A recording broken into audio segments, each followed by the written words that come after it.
Okay, तो हमने last lecture में CF निकालने के रूल पढ़े थे। ये सारे CF निकालने के रूल थे जो हम लास्ट लेक्चर में कर चुके हैं और इस पे बेसिक एग्जाम्पल भी कर चुके हैं। ठीक है, तो हम आगे एग्जाम्पल ले रहे हैं। जैसे हमारी एग्जाम्पल मान लें इस टाइप की आ जाती है, तो हमें सबसे पहले क्या है, ये हमारी क्यूबिक इक्वेशन है। यहाँ पर जो है ये थर्ड ऑर्डर की इक्वेशन है। ठीक है, तो सबसे पहले हमारी स्टेप क्या है इसमें, राइट ऑक्सिलरी इक्वेशन। तो सबसे पहले हमें क्या करना होता है, ऑक्सिलरी इक्वेशन लिखना होती है।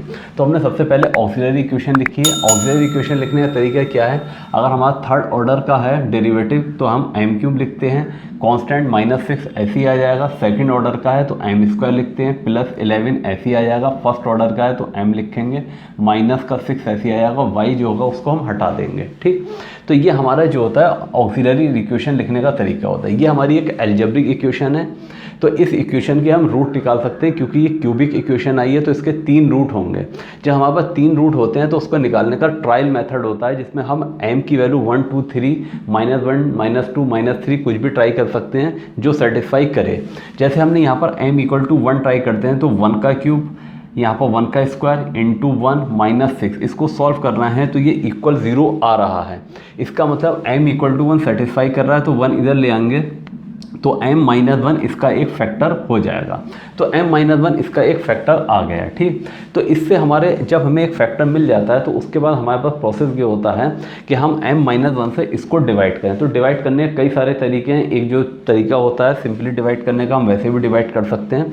फिलहाल हमने मेथड दूसरा ले लिया है। इसको हम कैसे करते हैं, जो हमारे क्यूबिक इक्वेशन है उसके कोफिशिएंट लिख लेते हैं। जैसे 1 -6 11 -6, तो 1 -6 11 -6 हमने यहाँ पर लिख लिया।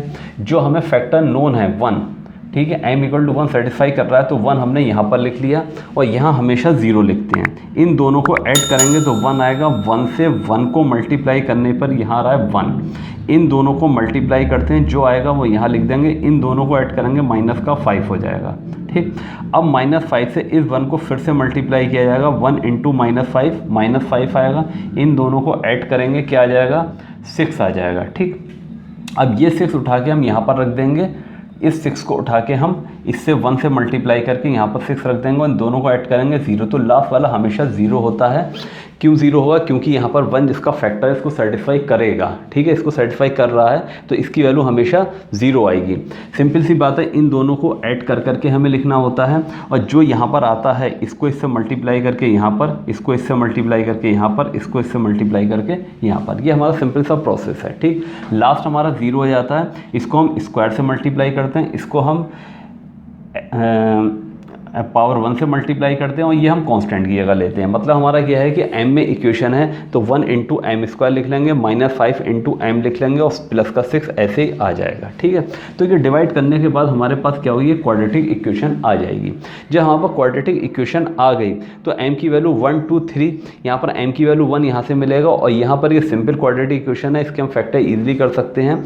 6 के ऐसे फैक्टर करना, ऐड हो गए क्या आना चाहिए 5 से, तो 3 × 6 हो जाएगा। 2 और 3 यहाँ पर इसके फैक्टर आ जाएंगे। ठीक है, तो इसके फैक्टर जो हो गए 1 2 3 हो गए। ठीक, अब इसके फैक्टर 1 2 3 हो गए तो ये रूट हमारे कैसे हैं, डिस्टिंक्ट हैं, तीनों हमारे अलग अलग हैं। ठीक है, तो हमारा रूल कौन सा लग जाएगा, पहला हमारा क्या था, राइट द ऑक्सिलरी इक्वेशन, वो हमने लिख ली। उसके बाद find the roots of the auxiliary equation, auxiliary equation के हमने रूट भी निकाल लिए। ठीक है, अब ये रूट हमारे m1 m2 m3 mn कितने भी हो सकते हैं। If roots are real and distinct, जब रूट हमारे रियल और डिस्टिंक्ट है तो हमारा रूल कौन सा वाला लगता है, CF = दिस। तो हम इस रूल को अप्लाई करेंगे। ठीक है, अब कैसे हम अप्लाई करते हैं ये देखते हैं। अब CF हम कैसे लिखेंगे, CF = ये रूल है हमारा। पहला रूल लिखते हैं x से मल्टीप्लाई करें, दूसरा रूल लिखते हैं x से मल्टीप्लाई करें, तीसरा रूल लिखते हैं x से मल्टीप्लाई करते हैं। एक और होता तो वो भी हम ऐसे ही लिखते चले जाते। ठीक है, तो यहाँ पर CF जो आ जाएगा वो हो जाएगा C1e⁻, पहला रूट 1 है तो 1 × x हो जाएगा प्लस C2, दूसरा रूट 2 है तो 2 × x हो जाएगा और तीसरा रूट क्या है 3 है तो 3 × x हो जाएगा। ठीक है, हमने बताया था जब हमारे राइट हैंड साइड 0 होती है, ना x का फंक्शन हो और ना ही यहाँ कांस्टेंट हो, कुछ भी ना हो, 0 हो, तो हमारे PI हमेशा 0 होता है। तो PI = 0 हो जाएगा। और इस इक्वेशन का जो हल होता है, सोल्यूशन जो होता है, द सोल्यूशन इज़, ये हमारा सोल्यूशन कैसा कहलाता है, जनरल सोल्यूशन कहलाता है, ठीक है। तो हमारा सोल्यूशन जो होता है y equal to C F plus P I होता है, तो ये हो जाएगा y equal to C F हमने निकाल लिया है c1 e की power x plus c2 e की power 2x plus c3 e to the power 3x plus 0 लिखने की ज़रूरत नहीं है। तो ये हमारा आंसर हो गया, ठीक है। तो हमें सिंपल सी चीज़ है, सबसे पहले हमें क्या करना है, जो हमारी ऑक्सिलरी इक्वेशन है वो लिखकर उसके रूट निकालना है। अगर उसके रूट रियल एंड डिस्टिंक्ट आते हैं तो ये रूल लग जाएगा, उसके अगर रिपीटेड रूट आते हैं तो ये रूल लग जाएगा, अगर उसके रूट कॉम्प्लेक्स आते हैं तो ये रूल लग जाएगा। जनरली इसमें काम बन जाता है। एक और हमारे पास रूल है जो क्या कहलाता है, alpha plus minus root beta, जब हमारे रूट इर्रेशनल होते हैं, ठीक है। तो हमारे इर्रेशनल टाइप के रूट आते हैं, ये हमारे रियल रूट हैं, तो इसमें हम ये वाला मेथड भी लगा सकते हैं, पहला वाला, ठीक है। तो इन रूट को alpha plus minus root beta जो लिखे हूँ अलग अलग लिख लें हम, alpha plus root beta alpha minus root beta, तो एक को m1 दूसरे को m2 मान के हम पहला रूल अप्लाई कर सकते हैं, ठीक है। और हम चाहें तो ये रूल भी अप्लाई कर सकते हैं और ऐसा भी कर सकते हैं, ये रूल अप्लाई करके और उसको हम कन्वर्ट करके यहाँ तक आंसर भी ला सकते हैं, ठीक है। तो हम अब एक नेक्स्ट एग्जाम्पल लेते हैं। अब हमने ये एग्जाम्पल लिया है, ठीक है, ये बहुत ही इंपॉर्टेंट एग्जाम्पल है। इंपॉर्टेंट इन द सेंस इसके अंदर हमारे दो रूल लग जाते हैं, इसलिए है द ऑक्सिलरी इक्वेशन इज। तो सबसे पहले हम क्या करते हैं, जो हमें डिफरेंशियल इक्वेशन दे रखी है हम उसकी ऑक्सिलरी इक्वेशन लिखते हैं। तो यहाँ पर 5th ऑर्डर की डिफरेंशियल इक्वेशन है, तो यहाँ पर 5 बने हुए हैं, तो m की पावर 5 हो जाएगी। यहाँ पर पावर यहाँ पर कितने हैं, डेरिवेटिव 3rd ऑर्डर का है, मीन्स 3 है, तो m क्यूब हो जाएगा इक्वल टू 0, ठीक है। तो यहाँ सबसे इंपॉर्टेंट चीज़ है इसके फैक्टर निकालना। m क्यूब अगर हम कॉमन ले लें तो यहाँ m की पावर 2 रह जाएगी -1, अंदर मल्टीप्लाई करेंगे m की पावर 5 वैसे ही आ जाएगा, यहाँ अंदर मल्टीप्लाई करेंगे m क्यूब आ जाएगा इक्वल टू 0। अब ये हमें m क्यूब दे रखा है, तो m क्यूब को हम क्या कर सकते हैं, 3 बार लिख सकते हैं। जैसे हमने यहाँ m इंटू m लिख सकते हैं m क्यूब को, और यहाँ पर जो है इसको हम लिख सकते हैं m स्क्वायर माइनस 1 स्क्वायर, ठीक है। अब m एक m को m माइनस 0, दूसरे को भी m माइनस 0, तीसरे को भी m माइनस 0, यहाँ a square minus b square का फार्मूला लगा दें तो a minus b a plus b equal to 0, ठीक है। अब यहाँ देखें तो यहाँ पर m की वैल्यू 0 ये भी देगा, m की वैल्यू 0 ये भी देगा, m की वैल्यू 0 ये भी देगा, यहाँ m की वैल्यू 1 आएगी और यहाँ से m की वैल्यू -1 आएगी, ठीक है। क्योंकि हम इसको जब 0 से इक्वेट करेंगे तो m माइनस 1 इक्वल टू 0, तो m इक्वल टू 1 देगा, अपोजिट साइन में आता है हमारा। m की वैल्यूज़ यहाँ तक हमने निकाल लिया, ठीक है। तो यहाँ सबसे इंपॉर्टेंट चीज़ ये आ रही है कि यहाँ पर m की ये 3 वैल्यू इक्वल हैं, सेम है, रिपीटेड है, और ये हमारी डिस्टिंक्ट है, और सब की सब वैल्यू हमारी रियल है, ठीक है। तो हम सबसे पहले यहाँ पर इनकी वैल्यू की बात करते हैं जो हमारे रिपीटेड हो रही हैं। तो रिपीटेड वाला रूल हमारा कौन सा है, if roots are real and distinct, पहला रूल ये है। दूसरा इफ़ रूट्स आर रिपीटेड, तो हमारे पास ये वाला रूल हम यहाँ अप्लाई कर देंगे। हमारे पहला दूसरा तीसरा जितने भी रूट इक्वल हैं और सब m के इक्वल हैं, ठीक है, तो हम ये वाला रूल लगाते हैं, ठीक।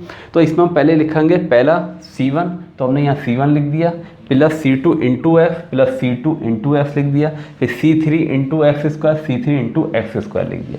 क्योंकि यहाँ पर 1 2 3 रूट हैं तो हमने 1 2 3 तक गए, अगर एक और होता तो c4 x की पावर 3 आ जाता, ठीक है। तो हम अगर 2 होता तो हम यहीं तक लिख लेते। यहाँ पर 3 है, तीनों इक्वल हैं, रिपीटेड हैं, तो इसको हमने यहाँ तक लिख लिया into e to the power जो इक्वल वैल्यू है m1 m2 m3 जो इक्वल है वो किसके, m के इक्वल है, और यहाँ पर m क्या है, 0 है, तो 0 इंटू एक्स हो गया, ठीक।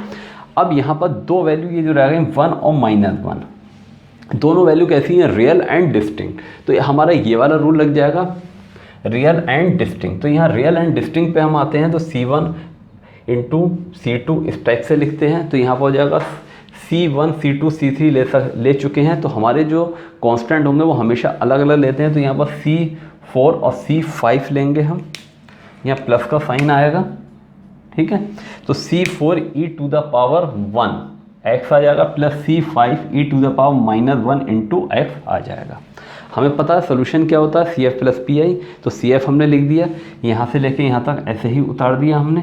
e की पावर 0 क्या होता है, 1 होता है, तो उसको लिखने की ज़रूरत नहीं है, प्लस c4 e की पावर x प्लस का c5 e to the power -x। तो अगर हमारे पास रूट मिक्स हैं कुछ रिपीटेड है और कुछ हमारे क्या हैं रियल एंड डिस्टिंक्ट है। तो इस टाइप से हम उसका CF लिख सकते हैं। ठीक है, आगे के लिए हम एक आध एग्जाम्पल और ले लेते हैं। तो नेक्स्ट एग्जाम्पल हम ये ले ले रहे हैं। तो इसको हम कैसे करते हैं, सबसे पहले हम ऑक्सिलरी इक्वेशन लिखते हैं। तो यहाँ पर m² आ जाएगा, माइनस का 6m आ जाएगा, प्लस का 25 टू द पावर 2, y हम हटा देते हैं इक्वल टू 0।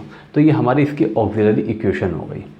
तो यहाँ पर स्क्वायर लगा हुआ है, इसका मतलब जो हमें ये क्वाड्रेटिक इक्वेशन दे रखी है, जो इसके रूट होंगे वो 2 बार आ जाएंगे।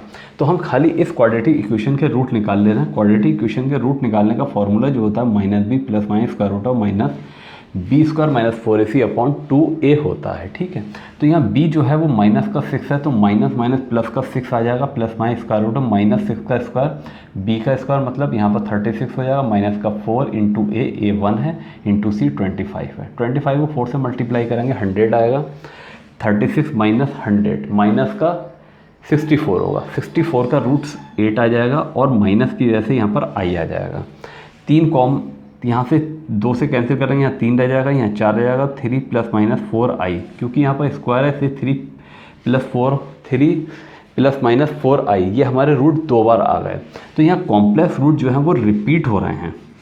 जब कॉम्प्लेक्स रूट रिपीट होते हैं तो उसका हमारा तरीका क्या होता है, हम यहाँ पर ये दोनों रूल एक साथ लग जाएंगे, ये रिपीटेड वाला ये वाला रूल और कॉम्प्लेक्स वाला। ठीक है, तो कॉम्प्लेक्स वाले में क्या करते हैं, हमारे पास जो अल्फ़ा प्लस माइनस आई बीटा होता है, तो बीटा हमारा यहाँ पर आता है साइन और कॉस के एंगल में आता है। ठीक है, और e की पावर अल्फ़ा x यहाँ वाला आता है। ठीक है, तो इसको हमने सेम लिखा है, यहाँ पर 3 जो है ये 3 है, तो e to the power alpha x यहाँ पर आ गया है।